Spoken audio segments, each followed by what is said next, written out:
Então, sejam todos bem-vindos novamente. Já passamos da metade da nossa primeira turma do DNA School e hoje eu acho que a aula vai sumarizar de uma maneira bem coesa tudo que foi falado no primeiro e no segundo dia. E eu, particularmente, já assisti esses módulos do Euclides antes, hoje é o meu dia preferido. Espero que seja de vocês também. Pois quando eu digo que é importante que o profissional de saúde entenda exatamente do que se trata um teste genético, que não é só um produto interessante para ser comercializado, é ele poder pegar e aplicar aquele resultado na prática clínica, né? E justamente o resultado que vai fazer toda a diferença na escolha das condutas do profissional é determinado pelos polimorfismos que são identificados ali no nosso teste. Então, qualquer dúvida, estou aqui, como nos outros dias. Podem mandar no chat, anotem bastante coisa. O referencial teórico das aulas será enviado para vocês, assim como os vídeos e os slides. Então, hoje é o penúltimo dia, amanhã estamos aqui novamente no mesmo horário, falando um pouco sobre a aplicação desse conteúdo na prática de vocês. Então, Euclides, fica à vontade e muito obrigada por trazer um pouquinho do que você sabe e dividir com a gente. Eu que agradeço, também agradeço a presença de todos, agradeço que vocês estejam aqui com a gente, espero que estejam conhecendo coisas novas e realmente hoje a gente vai falar sobre os polimorfismos desse módulo 3. É muito legal esse assunto, porque a gente realmente consegue finalizar tudo aquilo que nós conversamos, como a Tami disse. Então, na verdade, esses polimorfismos são variações de sequência do DNA que existem em posições definidas dentro dos genomas.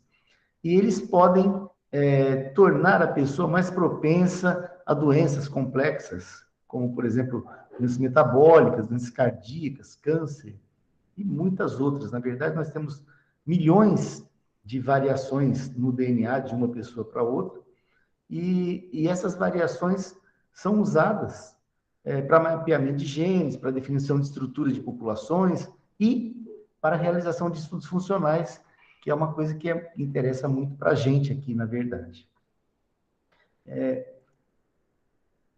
Os tipos de marcadores que existem normalmente, que são os mais estudados, são chamados de VNTR, ou número de número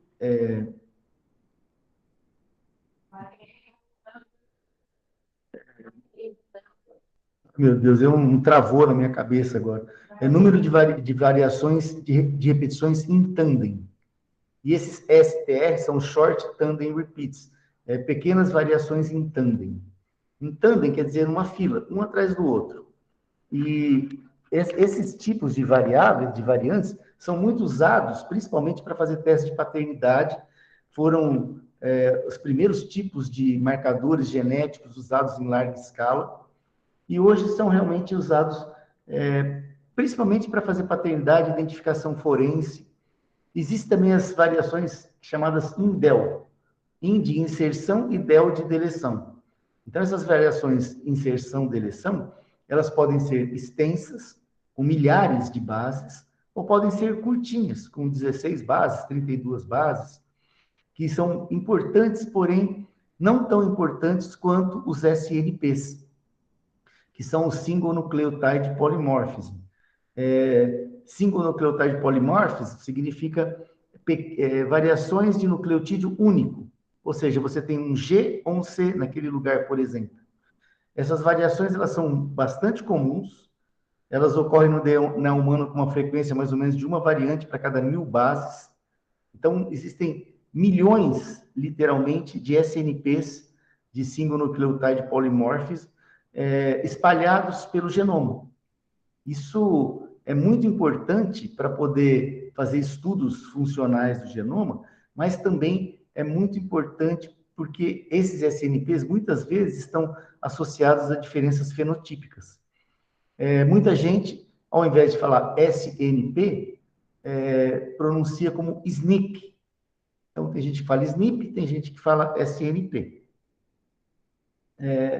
a gente tem um exemplo bem legal de como é que esses SNPs foram descobertos.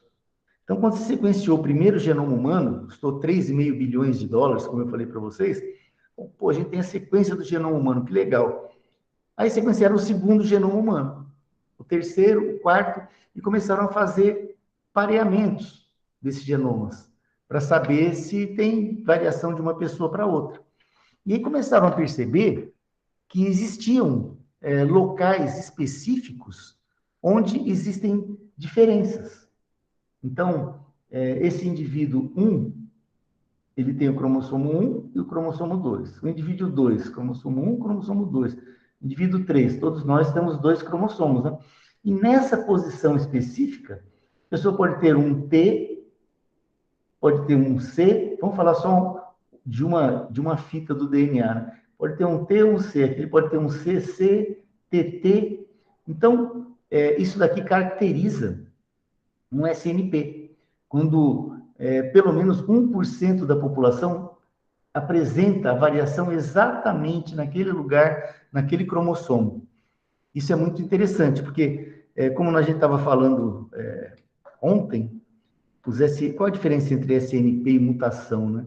O SNP é uma variação comum que acontece em todos os humanos. Então, você pode ter, nesse caso, ou um T ou um C.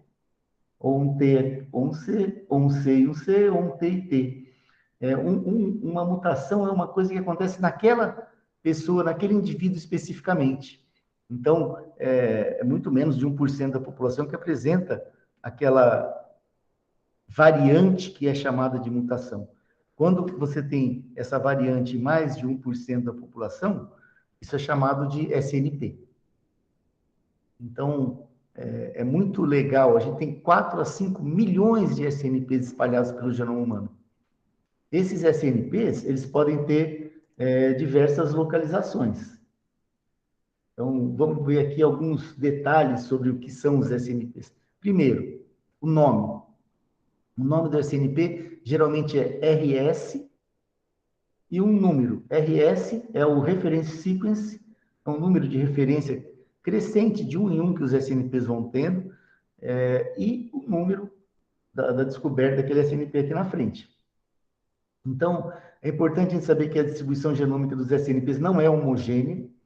Elas ocorrem em regiões codificantes, em regiões não codificantes, ocorrem em todos os espaços em introns e exons, dentro de promotores, em regiões intergênicas.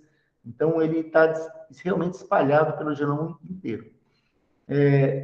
Essas variantes estão espalhadas por todas as populações humanas. Então, é interessante que quando a gente vai estudar um grupo geográfico ou étnico específico, a gente consegue perceber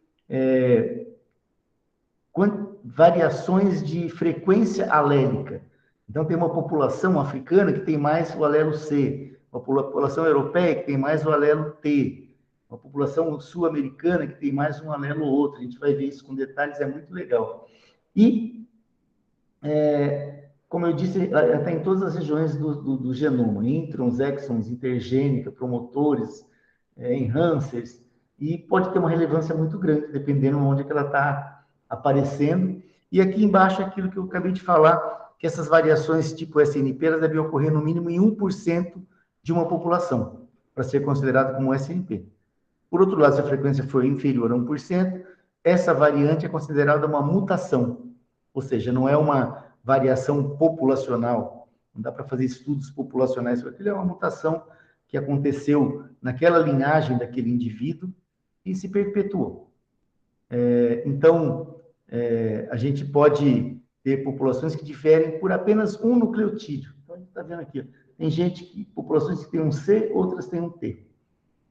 Então, a gente tem os alelos C e T. Então, os marcadores SNP são, na sua maioria, bialélicos, ou seja, ele pode ter ou uma letrinha ou outra. Com menor frequência, eles podem ser trialélicos também, mas os mais comuns são os bialélicos, que a gente vai ver mais por aqui. Então, a gente tem nesse caso aqui, uma sequência de várias bases, que é igualzinha para todo mundo. Desse lado é igualzinha para todo mundo, e o que varia é só o que está aqui no meio. Então, isso é um SNP. Agora, os tipos de SNP, isso daqui é muito interessante da gente saber, entender, e realmente eu acho que tudo aquilo que nós conversamos esses 2 dias anteriores, ele vem assim, coroar esse slide aqui. Então, a gente pode ter SNP numa região não codificante do DNA. Por ser não codificante, a probabilidade daquilo causar um impacto no fenótipo é menor. Ou ele pode estar numa região codificante. Poxa vida. Se ele está numa região codificante, a gente viu que o código genético, os códons, ele é um códon degenerado. Então, vários códons codificam para o mesmo aminoácido. Então, se você muda uma letrinha de um códon e ele codifica para o mesmo aminoácido, ele é chamado de sinônimo. Se ele codifica para um aminoácido diferente, quando você muda aquela letrinha, ele é não sinônimo. Esse não sinônimo ele pode ser missense, ou seja, codificar para um aminoácido diferente. Isso possivelmente cause uma alteração na estrutura da proteína, codificada por aquele gene, ou ele pode ser nonsense, ou seja, ele pode codificar para um stop codon. Ele pode interromper, no caso, a sequência aí da tradução no RNA mensageiro, porque ele criou um stop codon naquele lugar. Então, os SNPs que mais frequentemente causam alterações significativas são aqueles SNPs não sinônimos missense. Os nonsense também são bastante importantes. E aqui a gente tem uma distribuição alélica de um SNP. Esse SNP ele está relacionado com desempenho atlético. Olha só que coisa legal. O alelo G é o alelo ancestral e o alelo A é o alelo derivado. Então, se a pessoa for, aqui é G ou C, se a pessoa for CC ou CT, ela tem músculos com maior desempenho, provavelmente para velocista. E se ela tiver TT, é um desempenho muscular prejudicado. Então, esse atleta aqui não vai ter uma musculatura tão eficiente. Vejam só, quem é que ganha maratona no mundo inteiro? E no Brasil, há muitos anos, são africanos que ganham maratonas.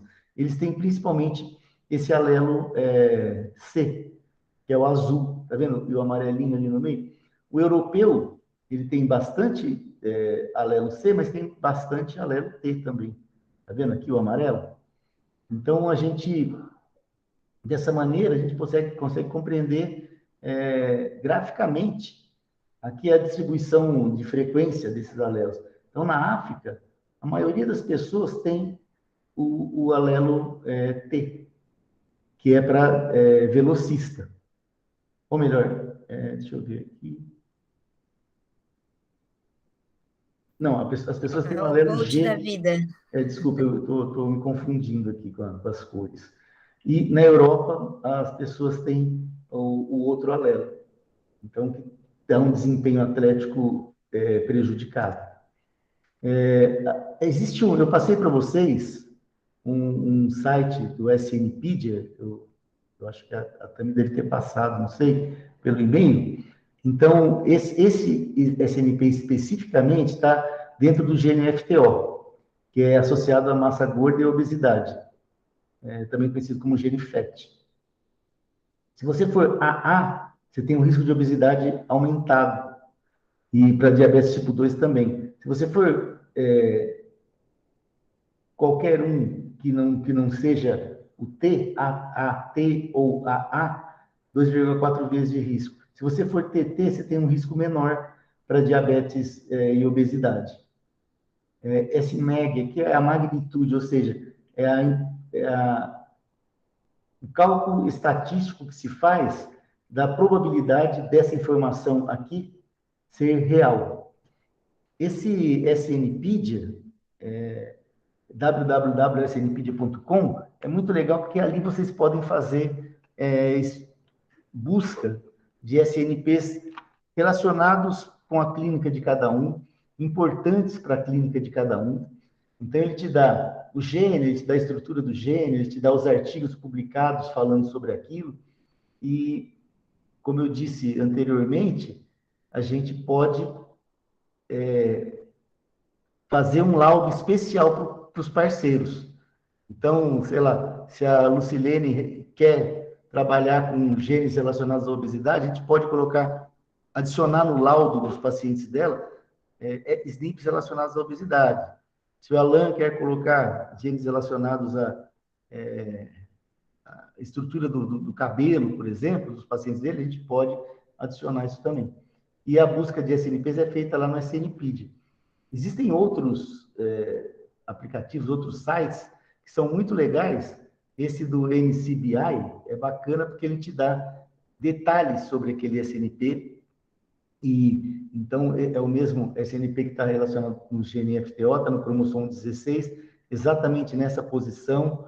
Tem o alelo T e o alelo A. É uma single nucleotide variant, que é sinônimo de SNP, isso daqui. E a gente tem 720 citações, ou seja, de artigos publicados relacionados àquele SNP. Isso é muito legal, porque você consegue ter uma ideia muito boa de onde é que está aquilo. Isso daqui está dentro de um intron, por exemplo. Oi, Tamires. Só complementando, a Snipedia é um site colaborativo, né? Então, qualquer pesquisador que tenha descoberto qualquer coisa sobre qualquer SNP consegue entrar lá e depositar a informação. Então, é um site super útil, a gente usa bastante, mas nós orientamos que sempre usem também o NCBI para validar a informação. Exatamente, porque ele não é científico. Você pode entrar lá e colocar a informação, as pessoas vão filtrando aquilo com o tempo, mas o NCBI é mais seguro para se analisar. Aqui a gente tem uma outra visão desse mesmo SNP, como é que é a estrutura do gene, se ele está dentro de um intron, se ele está dentro de um exon. Aqui está o gene FTO. Cada risquinho desse daqui é um SNP, então tem muitos SNPs. E ele fala aqui, ó, esse SNP, por exemplo, ele está num sítio de splicing. Se você tiver uma variante aqui, ele não vai fazer o splicing direito. Esse daqui é uma variação missense. Esse daqui é um frame shift. Olha que legal, aquela coisa que a gente tinha falado. Se você tem a janela de leitura, se você muda a janela de leitura, você vai ter esse frame shift. Ele vai dali para frente, ele vai ler tudo errado. Então, existem muitas maneiras de você encontrar detalhes sobre aquilo que você está estudando, a importância daquilo que você está estudando. E está tudo aqui dentro do NCBI. É um site extremamente importante para quem vai trabalhar com SNPs. Aqui a gente tem umas estatísticas bem legais do tipo de variação que a gente tem descrito aqui dentro, de quantos que são frame shift, quantos são missense, nonsense, em sítio de splicing. Olha quanta coisa em sítio de splicing. A gente acha que é difícil, né? Uma variante justamente naquele lugarzinho onde faz o splicing, tem bastante. Então, na região 3' não traduzida do RNA, tem bastante. Então, a gente consegue ter uma ideia muito boa de detalhes sobre o SNP que a gente está interessado. E tem, aqui eu coloquei poucas doenças, mas tem milhares de doenças que estão diretamente relacionadas com variantes em determinados genes. Então, polipose adenomatose familiar, câncer de tireoide, câncer de mama e ovário hereditários, síndrome de Linfraumene, que causa vários tipos de câncer, Lynch. E tem um monte de coisa. E tudo isso pode ser acessado por vocês através dos nossos laudos, e a gente pode fazer laudos especiais para os parceiros. Tem algumas ideias muito interessantes aqui. Esse é de um artigo relativamente antigo, de 2010, mas ele mostra o seguinte: para a doença de Huntington, quantas pessoas têm a doença e são portadores dessa variante aqui? E quantas pessoas têm a doença e não são portadores? Olha, praticamente 100% das pessoas que que têm a doença são portadores do marcador. Para câncer de mama, é um pouco diferente. Ele está procurando aqui, na verdade, variantes deletérias em BRCA1 e BRCA2. Então, a gente vê aqui que mais de 80% das pessoas que têm a doença têm variantes deletérias aqui no gene BRCA1 ou no BRCA2. Tem alguns que não são portadores dessas variantes específicas e têm a doença, porque eles são portadores de outras variantes, na verdade. Para câncer coloretal também, a gente vê aqui que 60% das pessoas com câncer coloretal têm variantes deletérias no MLH1 ou no MSH2. E um pouquinho das pessoas que não têm essas variantes específicas também têm a doença. Então, a gente vê que existe uma associação realmente muito forte da doença, do fenótipo, com a variante no DNA. Outra coisa muito legal é a farmacogenética. Então, a gente tem aqui uma pequena população que tem o mesmo diagnóstico, tem a mesma prescrição de remédio. Acontece que, para uma parte da população, esses amarelinhos aí, a droga é tóxica, mas é benéfica. Para uma outra parte da população, a droga é tóxica sem benefício, ou seja, essas pessoas estão tomando aquele remédio e não está acontecendo nada, não está fazendo efeito, e ainda por cima é tóxico para eles. Uma outra parte da população, a droga não é tóxica, mas também não tem benefício. E apenas para essa parte da população, que são as pessoas em verde, a droga não é tóxica e é benéfica. Olha que interessante. Se fosse possível todos nós usarmos medicamentos que fossem não tóxicos e benéficos para cada um, isso seria muito importante. E isso é possível de ser feito. É possível de ser feito através de análise de genes, principalmente de enzimas detoxicantes que ficam na membrana do nosso fígado e conseguem desmontar as moléculas que são tóxicas para a gente e conseguem metabolizar certas moléculas, transformando em metabólitos ativos. A gente tem esse tipo de exame. Um bom exemplo disso é a CYP2D6, que é uma citocromoxidase responsável pela metabolização de diversas drogas, vários antidepressivos tricíclicos, morfina, quimioterápicos, etc. Então, a gente tem, assim como outros, como de outros genes, de outras citocromoxidases, a gente tem pessoas que são metabolizadores normais, que são metabolizadores sem atividade, ou seja, que não metabolizam aquela droga, e tem os metabolizadores lentos. Então, a ideia é a seguinte: se você vai tomar uma dose de tamoxifeno, por exemplo, que é para evitar recidiva de câncer de mama, você toma 5 miligramas por dia, que é o que está preconizado ali na bula. Se você é um metabolizador normal, 64% das pessoas, tudo bem. Se você é um metabolizador sem atividade, você está tomando aquela droga e ela não está fazendo o efeito que tem que ser feito. 21% das pessoas são assim. Ou você pode ser um metabolizador lento, 13% das pessoas. Nesses metabolizadores lentos, você toma 5 miligramas hoje. O normal, depois de 24 horas, você está com pouca droga no seu plasma, você toma outro comprimido. No lento, você ainda está com muita droga no seu plasma. Se o metabolizador lento tomar comprimido todo dia, vai aumentando a concentração plasmática da droga e isso vai sendo muito tóxico. Então, é muito importante que a gente possa usar a farmacogenética para poder fazer prescrição. E a farmacogenética, ela é uma ciência que não é nem um pouco nova, já tem mais de 30 anos, e o fato do sequenciamento do DNA ajudou muito, porque agora a gente pode realmente entender e verificar quais são os alelos dentro do CYP2D6. Aqui a gente tem vários desses alelos dentro, que são SNPs dentro do CYP2D6, e a combinação desses alelos vai fazer a pessoa ser um metabolizador normal, metabolizador lento ou sem atividade. Aqui a gente tem um teste que nós fizemos, um pós-doc que eu orientei. Ele viu que 34% dos pacientes, aqui é de um plano de saúde específico, 34% dos pacientes não respondem adequadamente aos antidepressivos. Olha que coisa interessante. Muitos deles utilizam antidepressivos na rotina e 34% não respondem. E como é que a gente faz para eles responderem?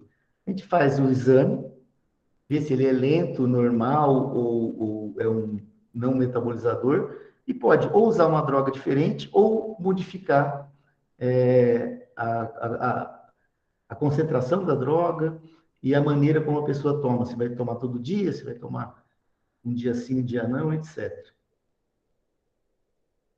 Esse caso é um outro caso de farmacogenética que eu resolvi trazer para vocês, porque é muito legal, porque ele tem a ver com um anticoagulante. Esse anticoagulante é chamado de varfarina. Essa varfarina, ela é importante para inibir duas coisas. Primeiro, um gene, uma proteína chamada vitamina K epoxirredutase. Então, é importante para isso. E ela também é detoxicada, ela é tirada do organismo por uma citocromo oxidase, a CYP2C9. Então, se você tiver uma CYP2C9 que seja um metabolizador lento, e se você tiver uma vitamina K epoxirredutase que não seja inibida de maneira adequada pela varfarina, você tem diferentes doses da droga que você pode dar para o seu paciente. Então, o CYP2C9 está aqui, tem os metabolizadores extensivos, que é 100%, intermediário, e metabolizador pobre, e aqui tem a dose diária recomendada, e você tem a vitamina K epoxirredutase também, você pode ser GG, GA ou AA, e a frequência das pessoas na população que tem esses fenótipos, e qual a dose recomendada. Muita gente precisa tomar anticoagulante. A varfarina é o anticoagulante hospitalar mais usado no mundo. Então, se você colocar muita varfarina, a pessoa não vai coagular e vai ter vai chutar o pé da mesa, vai começar a sangrar ali e não para de sangrar. Esse é um grande problema. Ou, se você tiver pouca varfarina, ela vai coagular, vai dar uma trombose e pode morrer por conta disso. Então, existem artigos muito bem delimitados mostrando qual a dose que você pode tomar, dependendo de qual alelo você tem na vitamina K epoxirredutase e quais alelos você tem na citocromo CYP2C9. Então, uma pessoa que tem tudo certinho toma de 5 a 7 miligramas da droga. Quem tem maior sensibilidade vai tomar de 0,5 a 2 miligramas. Olha a diferença, uma diferença muito grande. Se você dá 5 miligramas para essa pessoa, ela vai ter problema. Se você dá meio miligrama para esse outro aqui, ele também vai ter problema. Então, isso daqui é legal porque mostra no dia a dia da gente, que é o consumo de medicamentos, isso pode afetar a nossa vida, a vida das pessoas que estão à nossa volta, os nossos pacientes, de maneira muito importante. Isso pode ser modulado com conhecimento da estrutura dos seus genes. E aí eu coloquei uma série de slides aqui, falando especificamente de marcadores relacionados com doenças conhecidas. Então, infarto cerebral. A gente tem um marcador que, por exemplo, a metiltetraidrofolato redutase é uma delas, é um deles. A gente consegue, até determinado ponto, prever se a pessoa vai ter um infarto cerebral ou não, ou se ela teve um infarto cerebral realmente, para confirmar diagnóstico. Aneurisma da aorta torácica é uma coisa muito interessante. Tem uma pessoa que a gente fez um exame aqui, ele fez um check-up. Terminou o check-up, tudo bem, ele voltou para casa a pé. É um homem de 55 anos aqui de São Carlos. Voltou para casa a pé, chegou em casa muito cansado. Ele falou, pô, estou muito cansado, com tontura, tem alguma coisa errada. Ele tinha acabado de sair do cardiologista, ligou para o cardiologista e falou, pô, tem alguma coisa errada. Fiz check-up, está tudo certo, mas ficou fazendo esse check-up durante uma semana, vários exames. Aí o cardiologista pediu para ele voltar e fez um exame que não estava no check-up, que é um ultrassom do tórax. E viu que ele tinha um aneurisma aórtico muito importante. E esse homem, depois ele quis fazer, ele fez a cirurgia, está muito bem hoje. Ele quis fazer o teste de DNA nas filhas, porque ele tinha o marcador que predispõe ao aneurisma aórtico, e uma das filhas tinha esse marcador também, ou seja, ela tem que tomar cuidado, fazer exames com uma determinada frequência para evitar que apareça um aneurisma que seja inoperável, que dê algum problema mais sério. Tem vários outros marcadores que são importantes. A síndrome de Brugada, que é a morte súbita que eu falei na primeira aula, que eu tinha me esquecido o nome da síndrome. A única maneira de você saber se a pessoa vai ter essa síndrome, ou se ela tem essa síndrome ou não, e se ela pode morrer ou não por causa disso, é fazendo DNA. Porque é uma variante num gene de uma bomba de potássio que está na parede do músculo do coração. Então, a única maneira de você ver se ele tem esse defeito nessa enzima ou não, hoje em dia, é fazendo o DNA. Se a pessoa não tiver a doença, se ela não tiver manifestada, não dá para saber realmente se ela tem essa probabilidade aumentada ou não. Então, estenose aórtica é uma coisa relativamente comum, e a gente consegue analisar através de determinados marcadores, de determinados genes. Uma coisa muito importante é que, quando surgiram as primeiras análises de SNP, a gente trabalhou muito com marcadores monogênicos, em um único gene. Então, se você tem algum marcador, por exemplo, em BSA1 ou BSA2, a probabilidade de ter câncer é muito grande. Hoje em dia, a gente tem trabalhado em várias frentes com risco poligênico, ou seja, a gente analisa vários marcadores em vários genes para poder criar um score e ter uma certeza maior se você vai ter, se você tem maior probabilidade ou não de ter aquela doença ou aquela condição. Gente, se vocês quiserem abrir o microfone, perguntar, conversar, estou à disposição, tá? Eu coloquei esse gene versus cabelos aqui, porque a gente teve uma encomenda grande aqui de uma pesquisadora que estava formulando shampoo e creme para cabelos, e ela descobriu que nas mulheres, por exemplo, é muito difícil saber o tipo de cabelo original.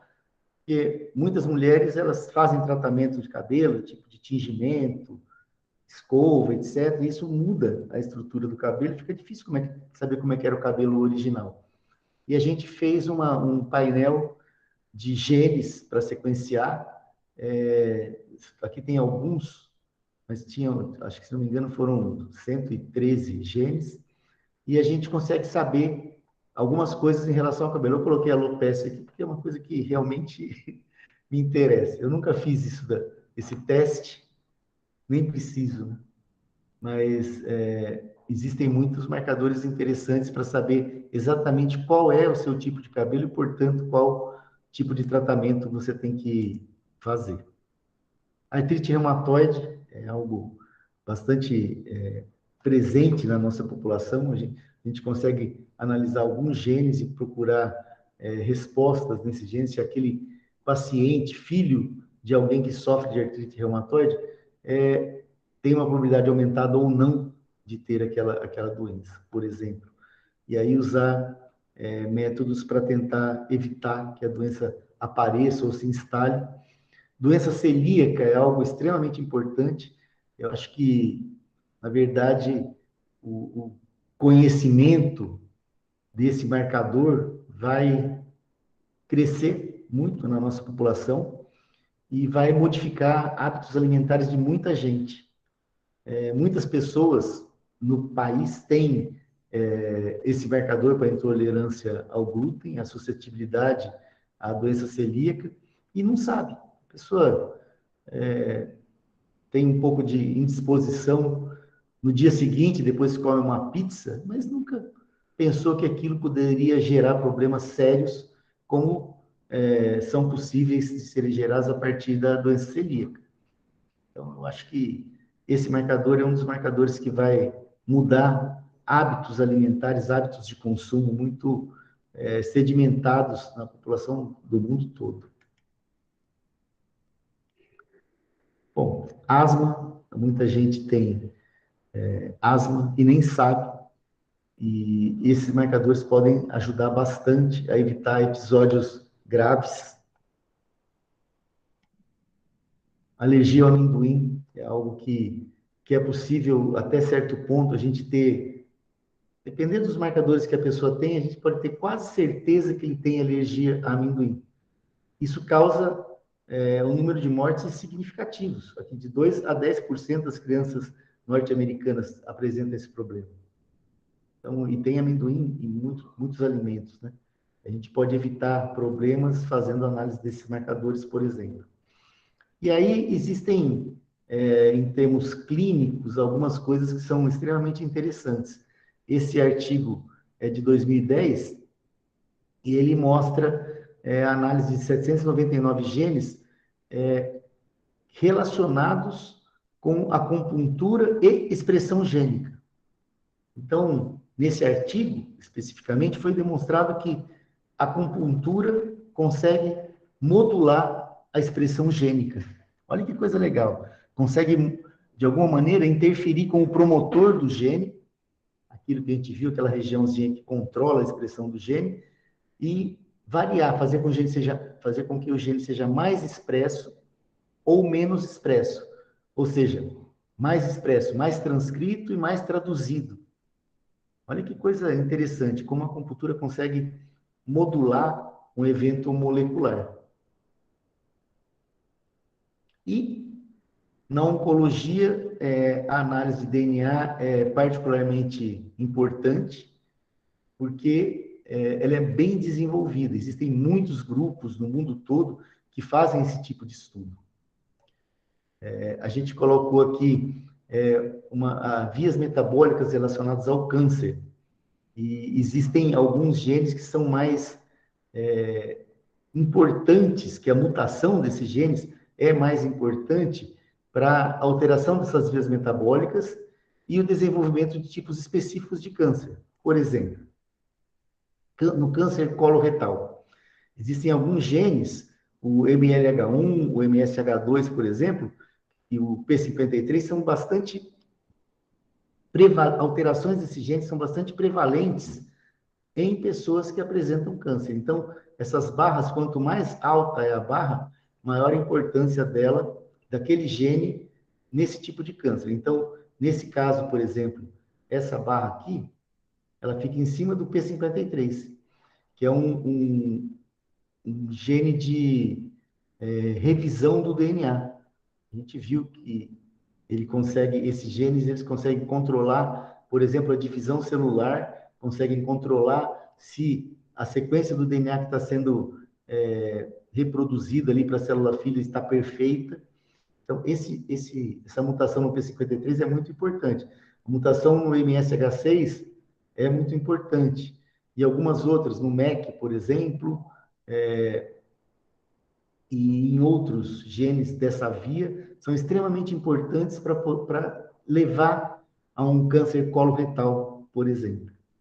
É lógico que a gente não vai se aprofundar em vias metabólicas específicas e como é que aquilo funciona, mas é legal entender que essas proteínas, essas enzimas codificadas por genes específicos estão funcionando dentro de vias metabólicas específicas e que essas vias podem levar a doenças sérias como o câncer, por exemplo. No câncer de mama, tem alguma coisa muito legal em relação à farmacogenética. É um marcador extremamente interessante. Aqui estão várias citocromoxidases envolvidas no metabolismo de uma droga chamada tamoxifeno. A CYP2D6 é uma das principais, está aqui, está aqui, está aqui. E o que acontece é que, olha só, a pessoa usa uma droga para prevenir a recidiva do câncer, que é chamada de tamoxifeno, um quimioterápico, via oral.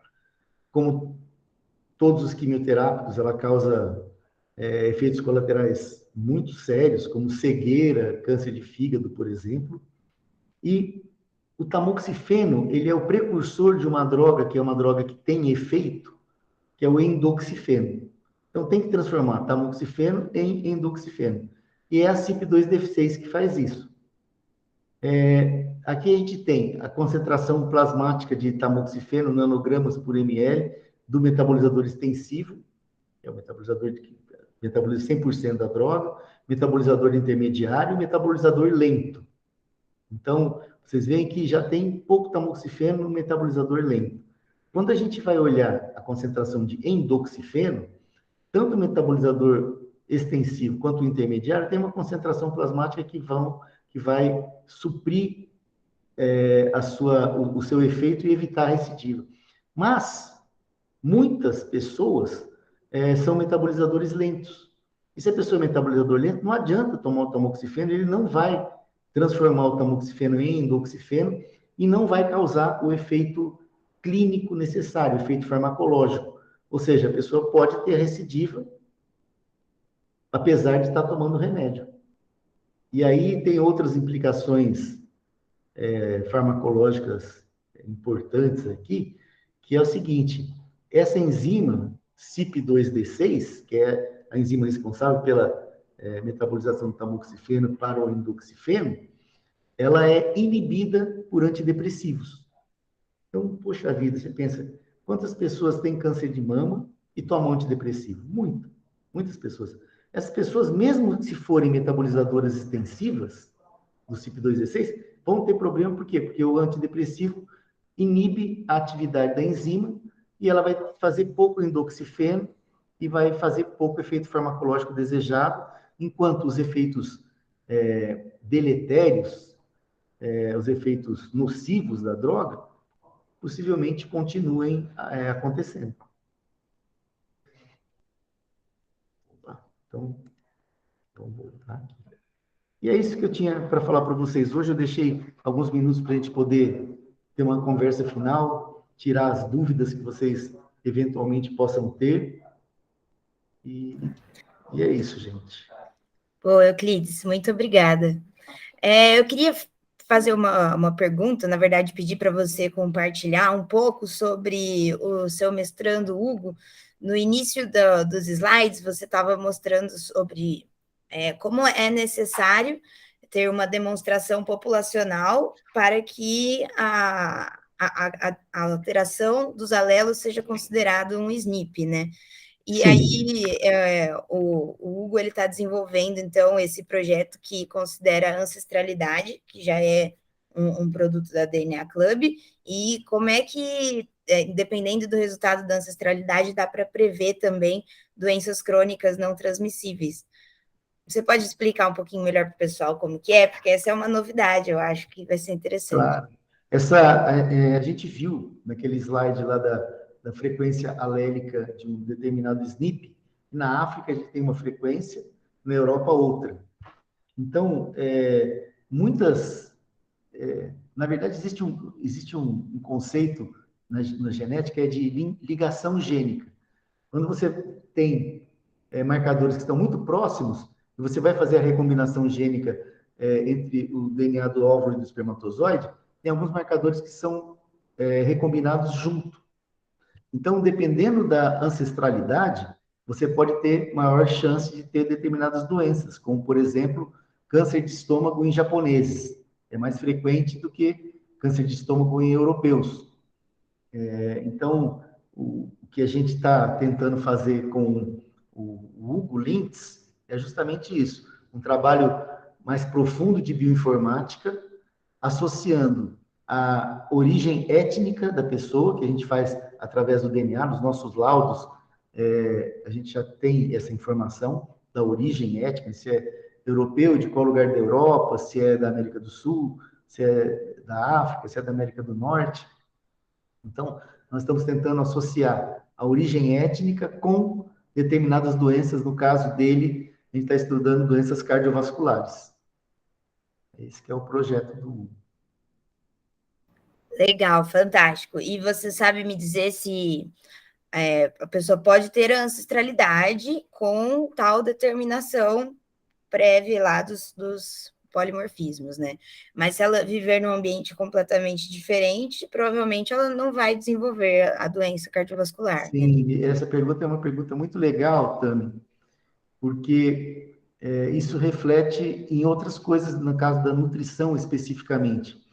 Por exemplo, a dieta mediterrânea é saudável, é muito boa para quem vive no Mediterrâneo. Ela não é tão saudável e tão boa para pessoas que vivem em outras partes do mundo, como a América do Sul, por exemplo, ou como América do Norte. Então, o DNA ele responde muito a esses marcadores, ao que está escrito na sequência dele, mas ele também sofre uma pressão do ambiente. Então, existe algo que está, um conceito que tem crescido muito, que é de epigenética, que é como o ambiente consegue modular, principalmente a expressão de genes específicos. Isso não acontece de uma hora para outra, nem de um ano para outro, nem em dezenas de anos. Então, já foi provado, por exemplo, que mulheres fumantes, elas não só têm maior probabilidade de apresentarem alguns tipos de câncer, como as filhas delas e até as netas delas podem apresentar esse aumento de probabilidade de ter câncer. Ou seja, e esses marcadores que são passados, nesse caso específico, são marcadores epigenéticos. Os netos já vão perder esse marcador. Mas até a terceira geração, no caso específico de fumantes e câncer, publicaram um artigo mostrando que até a terceira geração esse marcador está presente. Então, a gente, apesar de estudar muito, está estudando isso há muito tempo, não só nós aqui na DNA Consult, como laboratórios no mundo todo, universidades no mundo todo, a gente ainda, apesar desse trabalho contínuo e dioturno, a gente não sabe tudo. Tem muita coisa ainda para saber. Nós, na DNA Consult, procuramos sempre trabalhar com o que há de mais moderno e mais seguro de informações genéticas, mas ainda vai acontecer muita coisa, muita novidade. Eu não digo o ano que vem, nós estamos estudando a parte de risco poligênico, é algo que nós já começamos a fazer, temos pessoas contratadas aqui na empresa especificamente trabalhando com isso, e daqui a alguns anos essas coisas vão mudando e vão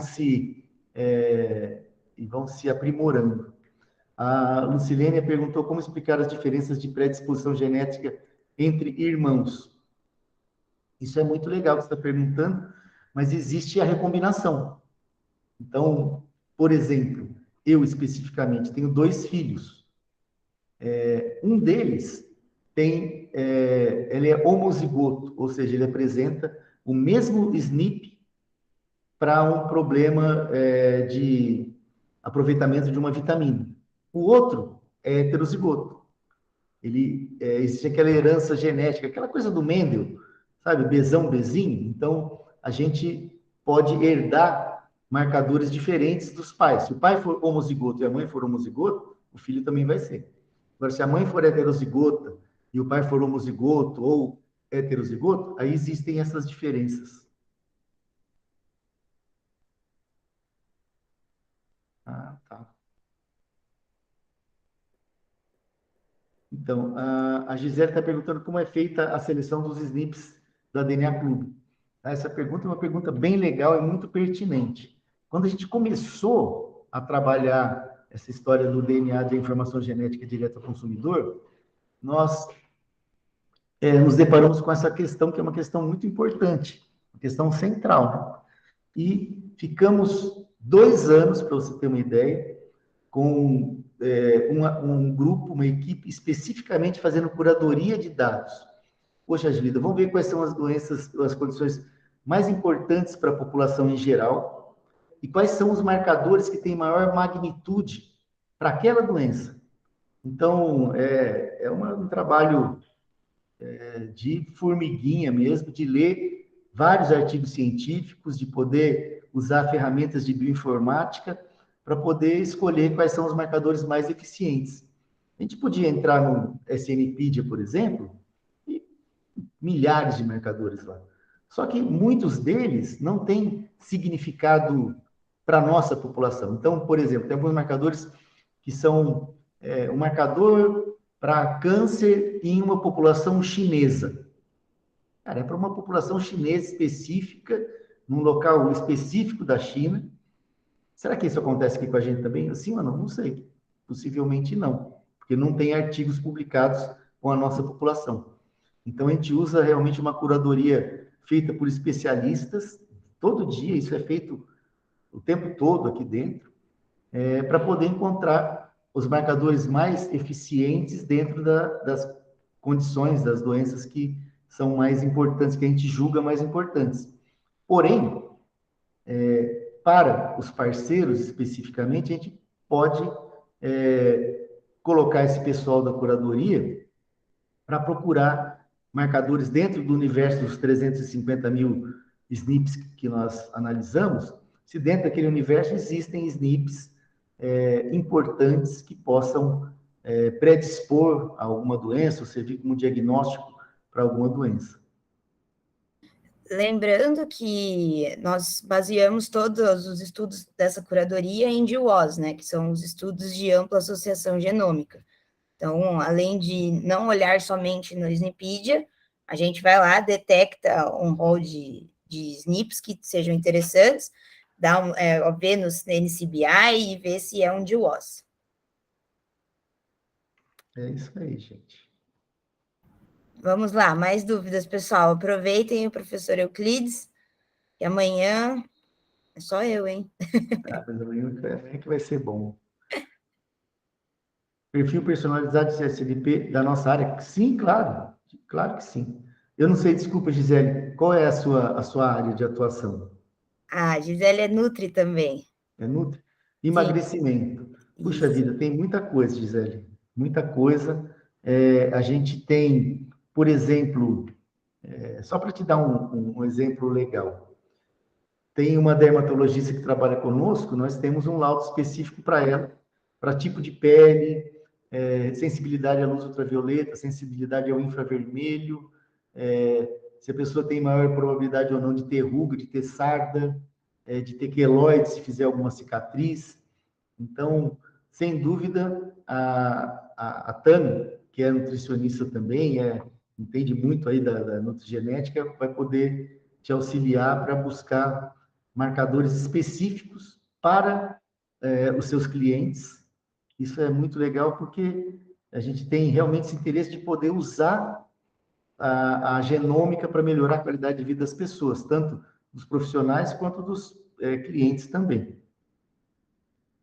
O que a gente costuma oferecer para os parceiros é até 5 marcadores novos, né, que serão adicionados ao laudo, é uma cortesia para os parceiros. E aí, caso queira alterar a capa, o design da página, também dá para a gente fazer um orçamento e ver e definir o que você vai querer especificamente para os seus pacientes. Tami, a Gisele perguntou especificamente de SNPs para vitamina K e B6. Eu vou anotar aqui e vou perguntar para o pessoal se existe alguma possibilidade de adicionar esses tópicos, mas tenho certeza que eles vão topar, pois, afinal, o NutriDNA é o mais requisitado aí pelos clientes no geral. Então, a gente sempre está disposto a incrementar esse laudo. Sim. É isso, gente. Boa. O que mais, pessoal? Alguém tem mais alguma dúvida técnica em relação ao sequenciamento, aos polimorfismos? Nós estamos totalmente à disposição de vocês. Eu coloquei já meu endereço de e-mail, coloquei meu telefone, WhatsApp, e eu agradeço muito a participação de vocês e estou à disposição quando vocês precisarem. Não deixem de escrever, não deixem de entrar em contato, que a gente realmente tem essa vontade, esse drive de poder trabalharmos todos juntos para construir uma vida melhor para os nossos clientes, para os nossos familiares, para todo mundo.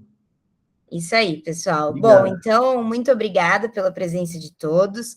Muito obrigada, professor Euclides, pela aula. Mais uma vez, foi fantástico. E amanhã nos vemos novamente, será o último dia. Após a finalização da gravação de amanhã, a gente já encaminha tudo, certo? E continuaremos conversando. A DNA School não para por aqui. Esse é o nosso curso principal, né? É o tópico que a gente mais gosta de falar atualmente, mas nós temos ideias de expandir o conteúdo das aulas, ou de repente criar outros cursos sobre outros temas. Então, fiquem à vontade para trazerem suas sugestões, principalmente aquilo que vocês sentem necessidade de aprender e têm dificuldade de encontrar no mercado. O que tiver dentro da nossa capacidade, nós iremos trabalhar para entregar para vocês. Beleza? Obrigado. Então, valeu, pessoal. Até amanhã. Bom descanso a todos. Tchau, tchau. Tchau.